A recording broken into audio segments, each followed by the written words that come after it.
네, 이제 하나님의 속성에 관해서 같이 생각하도록 하겠습니다.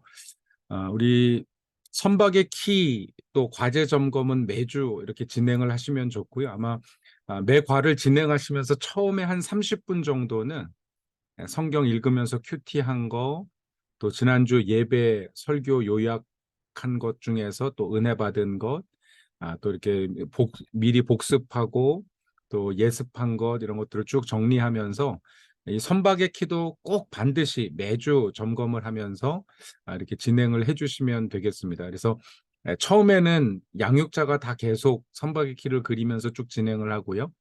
한 중반 이후부터는 배운 것까지 이 동반자가 한과 한과씩 이제 좀 늘려갈 수 있도록, 저는 이제 하나님의 속성까지는 이제 양육자가 매번 시범을 보여주고, 그다음에 이제 성경부터는 동반자도 그 배운 데까지 이렇게 진행할 수 있도록 매주 점검을 해주면 좋습니다. 우리 하나님의 속성 과는 주제어를 성품으로 정했어요. 그래서 하나님의 성품이 무엇인가. 그래서 우리의 삶의 방향과 내용이 정말 그리스도 중심적인, 하나님 중심적이 되기 위해서는 하나님의 속성을 아는 것이 중요합니다. 그래서 하나님의 성품을 우리가 깊이 이해하는 것이 중요합니다. 왜냐하면 우리가 예수님 자체도, 그럼 예수님 자신도 하나님이시기 때문에 그 하나님의 성품을 그대로 가지고 계십니다. 그래서 그 예수 그리스도가 다스린다고 했을 때, 예수 그리스도의 다스림을 받는다고 했을 때 그 주님의 성품이 우리의 삶을 지배하도록, 또 우리의 삶에 나타나도록, 그런 것이 어떤 삶의 목적이기도 하기 때문에 우리가 하나님의 속성을 잘 아는 것이 중요합니다. 하나님의 성품, 네. 그다음에 하나님이 얼마나 좋은 분이시는지를 알고 우리가 그런 성품으로 살아갈 수 있도록 결단합니다. 그래서 이 교제는 크게 이제 두 가지로 나누어져 있죠. 하나님과 인간이, 인간과 구별되는 하나님만 가지신 성품이 바로 비공유적인 속성이죠.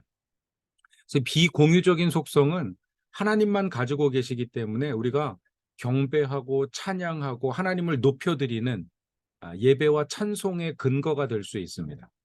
그래서 잘 알아야, 하나님을 알아야 우리가 하나님을 칭송하고 경배하고 예배할 수 있기 때문에 하나님의 성품을 더 깊이 아는 것은 중요한 그 일이고요. 또한 사람들과 함께 가지고 계시는 공유적인 성품 같은 경우에는 우리가 하나님의 자녀로서 부모가 자녀를 닮는 것이 중요하듯이 우리가 하나님을 알고 의지하기 위해서, 또 닮아가기 위해서 하나님의 속성을 아는 것은 굉장히 중요합니다. 부모를 모르면 우리가 신뢰할 수가 없어요. 부모를 믿을 수가 없습니다. 저 이제 아이가 넷인데 저희 막내딸이 부모를 좀 제일 못 믿었나 봐요. 저희 딸이 늘 이렇게 아빠가 굉장히 좀 이제 선교사로 살고 뭐 이렇게 쭉 지내오면서 얘는 굉장히 그 경제적인 관념에 대한 불안감이 있었더라고요. 언니 오빠 대학 다 가고 나면 나는 대학 갈 돈도 없으니까 제가 간혹 이제 선교지에서 나와서 미국에서 이렇게 생활하면서 야, 우리 오늘은 외식하러 가자 그러면 다른 애들은 와 그러는데 막내는 아빠 안 돼요. 그래. 밖에 나가서 돈 쓰지 마. 자기 대학 가야 되는데 그렇게 막 돈 쓰고 그러면 안 된다고 막 애가 어려서부터 막 그런 그게 막 굉장히, 그래서 제가 나중에는 통장을 보여줬어요. 이렇게 열어가지고 야, 아빠 돈 이만큼 있어. 너 대학 갈 때 아빠가 다 해줄 거야. 네 거는 따로 여기 통장 모아놨어. 언니 거, 오빠 거, 네 거는 따로 있어. 그러니까 염려 안 해도 돼. 이게 통장을 보여주고 나더니 그때부터는 이렇게 쑥 들어가더라고요. 네, 그래서 굉장히 중요한, 제가 이제 통장 보여줬다는 게 뭐냐면 이제 앱에 보면 아, 그 캥가루 뱅크라고 그래가지고 애들 용돈 주는 은행이 있습니다. 근데 거기에 자기 용돈 넣어놓은 거, 저한테 맡겨놓은 돈 넣어놓은 거, 뭐 제가 또 이렇게 넣어준 거 쭉 이제 그걸 보여주고 나서 이제 조금 위로가 됐는데, 우리가 부모를 잘 알고 나면은요, 어떤 분인지, 어떤 능력을 가지고 계신 잘 알고 나면 더 신뢰할 수 있죠. 더 좋은 관계를 맺어갈 수 있습니다. 그리고 하나님에 관해서도 그렇게 잘 아는 것이 중요합니다. 우리 바로 교재 내용으로 들어가도록 하겠습니다. 하나님의 속성, 우리 호세아서 6장 3절과 6절 말씀은 굉장히 유명한 말씀이죠. 여호와를 알자, 우리가 힘써 여호와를 알자. 그래서 하나님께서 새벽 비와 같이 일정하시다. 땅을 적시는 늦은 비와 같이 우리에게 임하신다. 때에 따라서 정확하게 실수 없이 우리에게 일하신다라고 하는 것을 이야기해주고 있습니다. 그런 하나님의 성품을 우리가 깊이 알아야 된다는 것이죠. 여러분, 이 본문에 보면은 이제 3절 말씀을 이야기하고 있는데 사실은 앞에 나오는 1, 2절 내용이 굉장히 훨씬 더 중요한 부분입니다. 그래서 그 교재 106페이지에 보시면 오라 우리가 여호와께로 돌아가자. 여호와께서 우리를 찢으셨으나 도로 낫게 하실 것이요 우리를 치셨으나 싸매어 주실 것입니다. 여호와께서 이틀 후에 우리를 살리시며 셋째 날에 우리를 일으키시리니 우리가 그의 앞에서 살리라.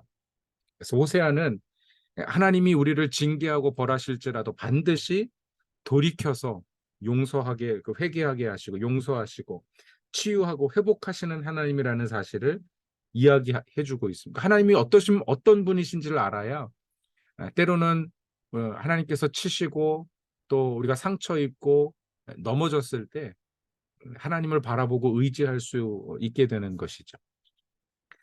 우리가 하나님의 성품을 알기 위해서 무엇을 살펴봐야 됩니까? 요한복음 5장 39절에 보면은 너희가 이 성경을 영생을 얻는 줄 생각하고 이 성경을 상고하거니와 이 성경은 곧 내게 대하여 증거하는 것이로다.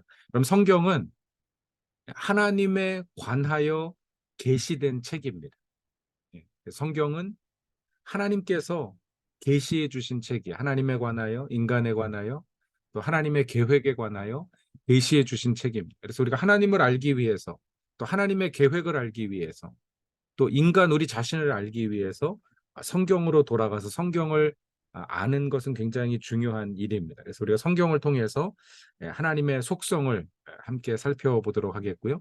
하나님께만 있는 비공유적인 속성 5가지 이렇게 구분을 해놨습니다. 그래서 주권, 영원성, 전지, 무소부재, 전능성, 불변성 이 6가지를 역대상 29장의 구절을 통해서 우리가 함께 살펴볼 텐데요. 107페이지 밑에 보면 역대상 29장 10절에서 13절 말씀까지 그렇게 쭉 기록이 되어 있고요. 6가지 하나님의 속성 이렇게 옆에 참고로 달아놨습니다. 첫째로 하나님은 주권자이십니다. 주권자. 주권이라고 하는 것을 로마서에서 뭐라고 이야기하고 있는가? 그래서 만물이 주에게서로 나오고 창조고요.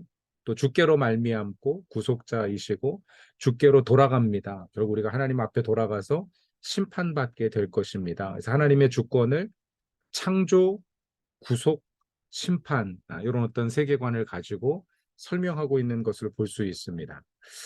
그런데 이 하나님의 주권을 생각할 때 절대적인 어떤 우리의 자세들 밑에 질문해 보시면 이 사실을 생각할 때 인생에 대한 내가 사는 세상에 대한 내 자세는 어떻게 변합니까? 하나님이 창조하셨고 하나님이 구속하셨고 우리를 심판하신다는 사실을 우리가 알 때 단지 두려워하는 것이 아니라 사실 우리가 낙심하지 아니하고 하나님의 약속을 붙잡고 충성된 삶, 경건한 삶, 하나님을 의지하는 삶을 살아갈 수 있습니다.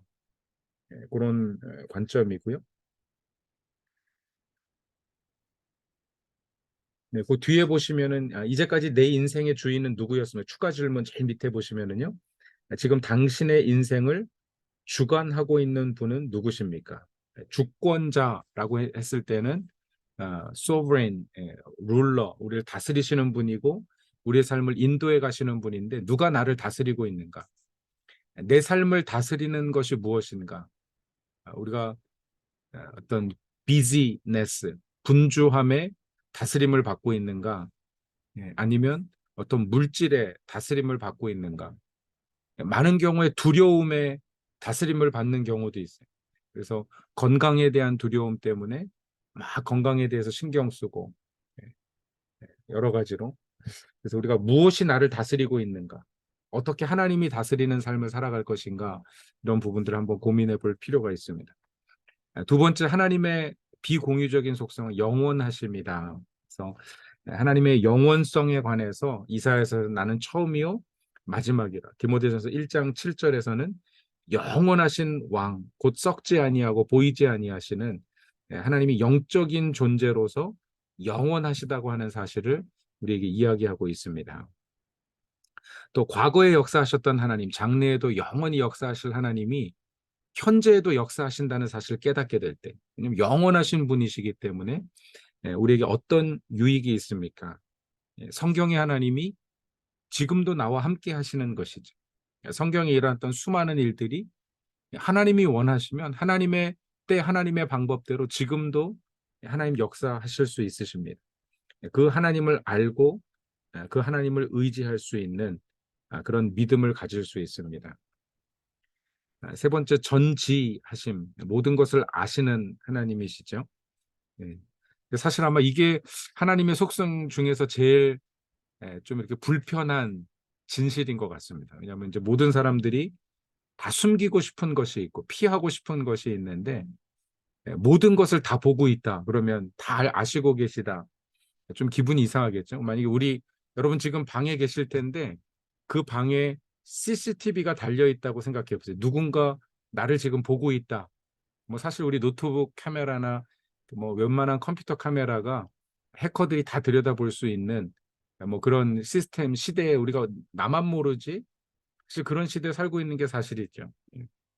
그런데 저도 뭐 제 방에 이렇게 CCTV를 달아놨지만, 그럼 그 사실, 정말 하나님이 지금도 나를 보고 계시고 가장 프라이빗한 사적인 공간, 사적인 시간에도 하나님 나와 함께 계신다, 다 알고 계신다라는 사실을 알게 되면 우리 삶에 또 많은 변화들이 생길 거야. 하나님을 의식하는 어떤 신앙.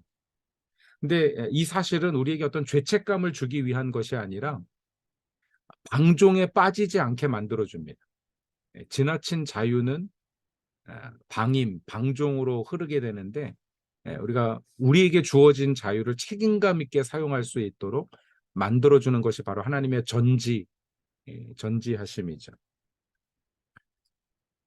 또 하나님은 어디나 계십니다. 충만하게 존재하신다. 뭐 같은 개념에서 우리가 이해를 할 수 있고요. 제가 이제 111페이지에 그 책도 써놨는데, When No One Sees라고 하는 책이 두 권의 책이 있어요. 사실은 이제 우리 오스기니스도 썼고 뭐 그 예전에 빌 하이버스 목사님도 썼는데, 목사님 조금 그 일탈을 경험하면서 이제 그 책은 쑥 들어가고, 저는 사실 이 오스기니스 책을 굉장히 좋아합니다. 그래서 정말 복음주의 학자로서 학문적으로 또 신앙적으로 굉장히 잘 풀어놓은 책인데, 결국 신앙이라고 하는 것의 정의를 이렇게 내린 거예요. When no one sees. 아무도 보지 않을 때 당신은 누구입니까? 그게 당신의 신앙입니다. 아무도 보지 않을 때 무엇이 당신을 지배하고 있습니까? 그게 당신의 신앙입니다. 이런 이야기죠. 또한 하나님은 전능하십니다. 전지하실 뿐만 아니라 전능하시다. 실제로 그 능력을 다 베푸실 수 있는 분이고요. 빌립보서 4장 13절, 내가 하나님에서 모든 것을 할 수 있는, 정말 그런 어떤 하나님이 전능하시기 때문에 우리가 하나님의 자녀로서 하나님의 백성으로서 정말 모든 것을 하나님 뜻하시면 할 수 있다는 사실이 우리에게 주는 어떤 위로와 확신, 어떤 신앙에 흔들리지 않는 그런 모습들을 또 갖게 만들어줄 수가 있죠. 또 마지막으로 하나님은 변치 않으십니다. 이거 제가 아마 지금 빠져 있는데요. 하나님은 불변하십니다. 그래서 우리가 하나님의 섭리가 이해되지 않을지라도 하나님의 불변성을 믿게, 하나님 변치 않으신다는 사실을 믿으면서 우리가 신앙적인 회의를 극복하고 또 흔들리지 않을 수 있습니다. 이런 이야기고요. 이제 하나님과 사람 모두에게 있는 성품, 공유적인 속성으로 넘어가겠는데요. 앞에 좀 비공유적인 속성을 정리하면서 넘어가면, 이 비공유적인 속성은 말씀드린 대로 우리의 신앙을 위해서, 또 하나님을 칭송하고 감사하고 예배하기 위해서 우리가 또 깊이 묵상하고 아는 것이 중요합니다. 두 번째, 공유적인 속성은 말 그대로 우리 인간에게도 있어야 되는 속성이죠. 반드시 가져야 되는 속성이고, 우리가 하나님을 닮아가는 어떤 신앙생활의 성장을 통해서 이 영역에서 조금 더 하나님을 닮아갈 수 있습니다. 그런 부분이고요. 인자하심, 하나님의 사랑이 어떻게 나타났습니까? 하나님이 세상을 이처럼 사랑하사 독생자를 주시기까지, 가장 귀한 것을 내어 주시기까지 사랑했습니다. 그렇다면 그 사랑을 받은 사람이 해야 할 일은 무엇입니까? 당연히 우리도 형제를 그렇게 사랑해야 합니다. 라고 말씀하는 것이죠. 그래서 요한복음 3장 16절과 요한일서 3장 16절은 짝이 되는 성경 말씀이에요. 그래서 하나님 우리를 사랑하셨고 우리도 당연히 형제를 사랑해야 됩니다라고 하는 구절이고요. 또 미가서 6장 6절과 8절 말씀 이렇게 적어놨는데, 하나님이 원하시는 예배는 동물의 희생 제사가 아니라 8절 말씀에 하나님 사람아 주께서 선한 것이 무엇임을 내게 보이셨나니 여호와께서 내게 구하시는 것은 오직 정의를 행하며 인자를 사랑하며 겸손하게 내 하나님과 함께 행하는 것이 아니냐. 아, 하나님의 성품을 닮아가는 비밀이 바로 여기 있어요. 하나님과 함께 행하는 것이 아니냐. 우리가 하나님을 닮아가고 하나님의 성품을 갖기 위해서는 주님과 동행해야 합니다. 주님과 같이 가는 거예요.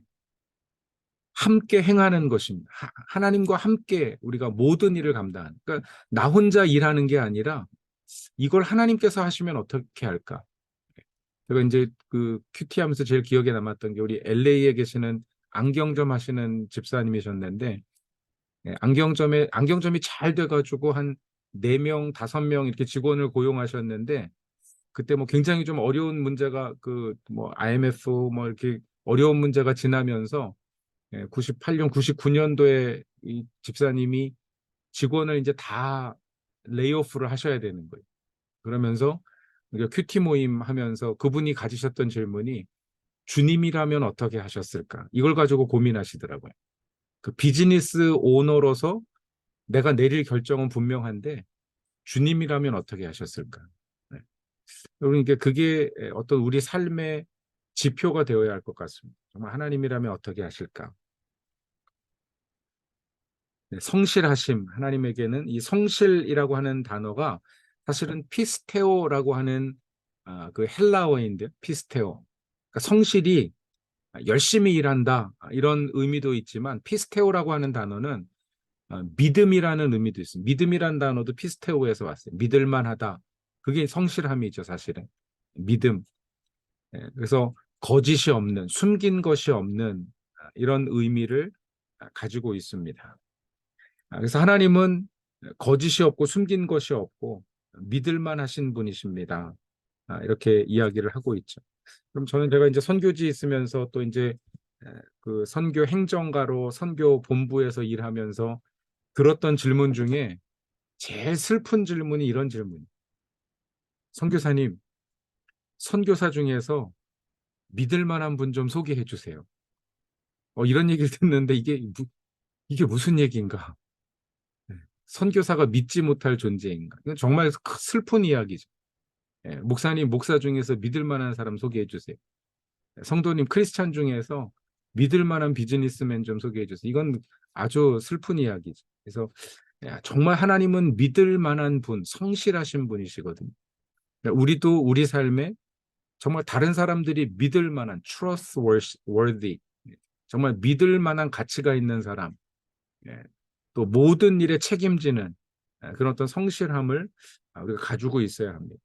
그리고 하나님을 두려워한다면 정말 하나님이 창조자요 구속자요 심판주이심을 우리가 믿는다면 왜 성실하지 않겠습니까? 하나님 무소부재하시고 전지 모든 것을 다 알고 계시는데 그럼 왜 속이겠습니까?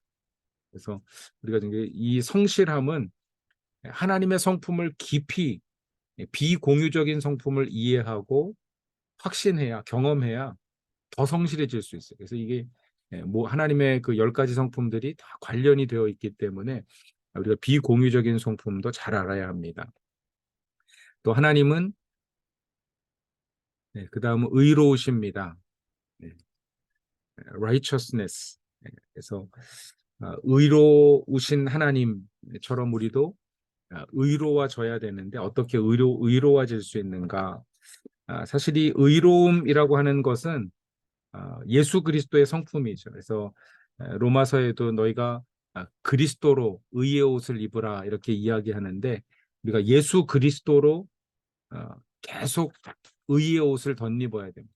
물론 십자가에 죽으신 예수님의 의로 어떤 법적인 칭의적인 의의 옷을 justification으로서 우리가 의의 옷을 입는 것도 필요하지만 그 주님의 성품, 주님의 삶, 주님의 말씀을 가지고 우리의 삶을 계속 단장해서 다듬어서 정말 의로운 삶의 어떤 모습들을 닮아가는 것도 필요한 일이죠. 그래서 우리 세상은 사실 공의를 어떤 그 의롭다라고 하는 기준을 법으로 결정합니다. 법을 잘 지키면 의로운 사람이고 어떤 도덕을 잘 지키면 의로운 사람 이렇게 얘기하는데 성경이 말하는 의로운 사람은요.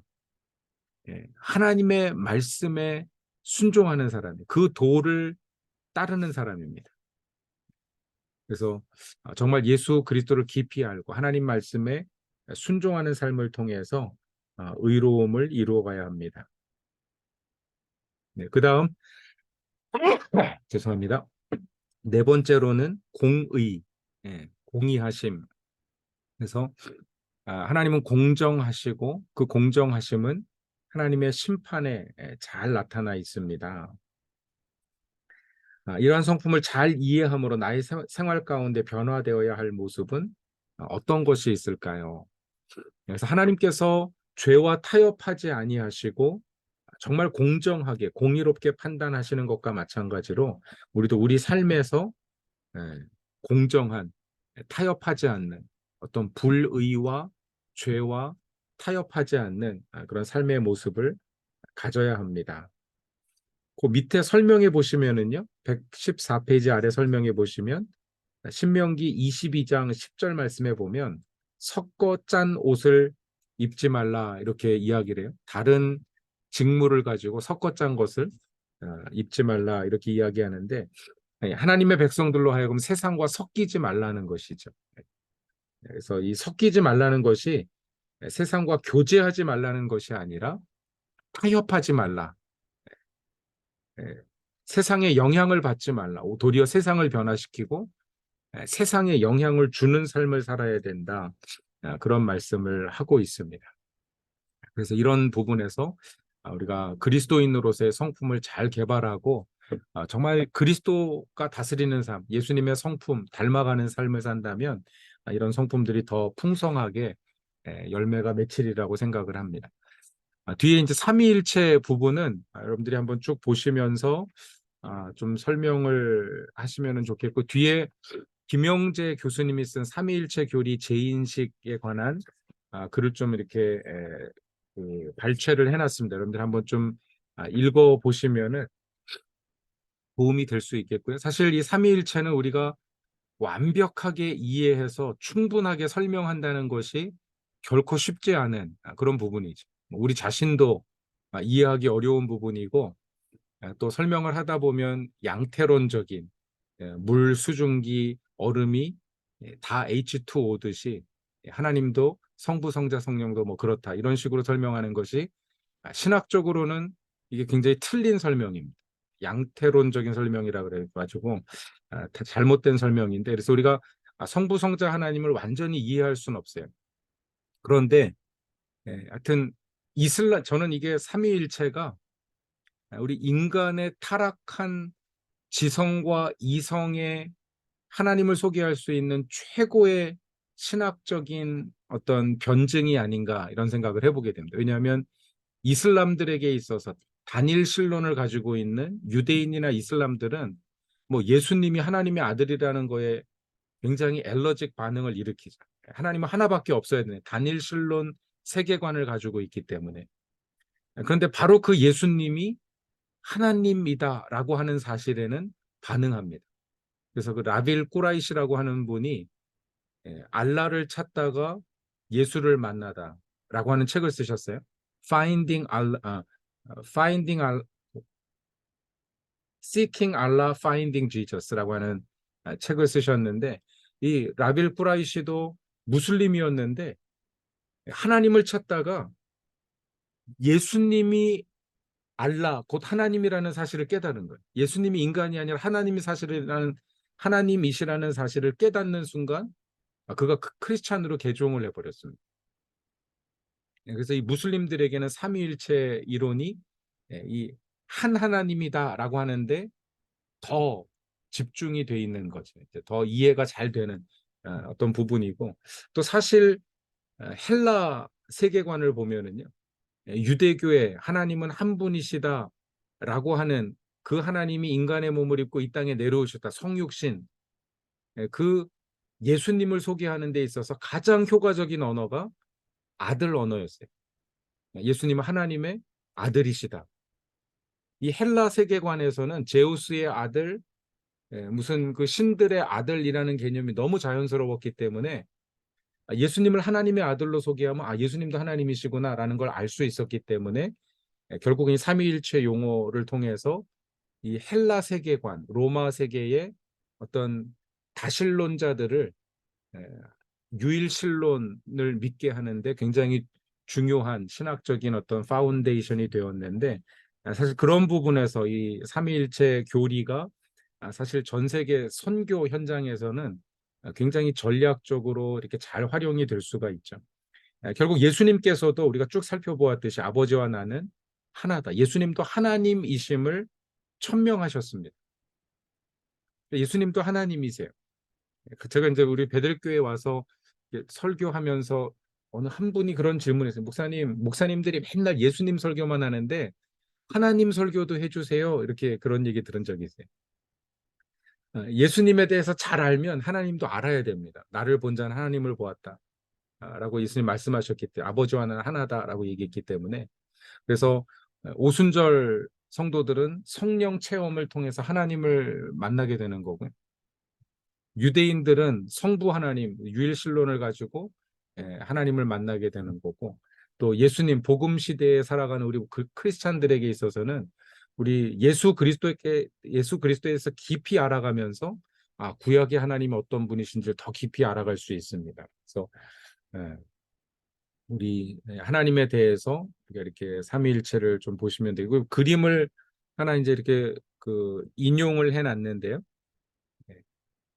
그래서 하나님이 성부 하나님, 성자 하나님, 성령 하나님이 계시는데, 이 성부, 성자, 성령이 동일하진 않지만 각각의 다른 역할들을 가지고 계시고, 다시 동일하지 않은 각각의 person, 인격, 위격을 가지고 계시지만 한 하나님이시다. 이 세 분이 완벽하게 존재하시며 완벽한 관계를 통해서 하나 되신 하나님이시다 라고 하는 것을 설명을 해주고 있습니다. 그래서 우리가 부부는 일체다, 일심동체다, 한마음 한뜻이다 이렇게 얘기를 하는데, 사실 부부는 일심동체는 아니죠. 그냥 일심동체가 될 때도 있고 안 될 때가 더 많아요. 그죠? 그런데 하나님은 완벽하게 성자 하나님께서 성부 하나님의 뜻과 계획을 한 하나님으로서 완벽하게 알고 계세요. 그런데 동시에 성자 하나님께서 성부 하나님의 지식을 완벽하게 보존하시면서 그 영역을 침범하지 않으세요. 그래서 이스라엘 나라가 회복될 때가 이때니까라고 물었을 때, 그때는 아버지 그 누구에게도 알게 하지 않으셨고 아버지께 달려있다, 아버지만 아신다라고 얘기했을 때, 성자 하나님은 능력과 지식과 여러 가지 면에서 이 땅에 인간의 몸을 입고 스스로 제한하신 하나님이시다, 이렇게 우리가 이야기할 수가 있고요. 또 성령 하나님께서 성부, 성자, 성령 하나님이 한 하나님이시다. 성령을 우리가 하나님의 영이라고 얘기하기도 하고요. 또 그리스도의 영이라고 설명하기도 합니다. 그런 면에서 삼위일체를, 삼위일체는 뭐 우리가 충분히 다 설명할 수 없기 때문에 이게 어려운 신앙이다라고 하는 면에서는 우리도 같이 고백하면서 인정할 필요가 있겠고요. 그래서 하나님 예수 그리스도를 잘 믿는 것이 곧 성령의 음성을 듣고 성령을 체험하고 하나님을 만나는 길이다. 나는 길이요 진리요 생명이니 예수님께서 요한복음 14장의 6절에 말씀하신 대로 예수 그리스도를 아는 것이 곧 아버지께로 가는 것이고 성령 충만의 비결이고 예, 그 삼위일체 하나님을 우리가 경험할 수 있는 길입니다. 정도로 설명을 하면 될 것 같습니다.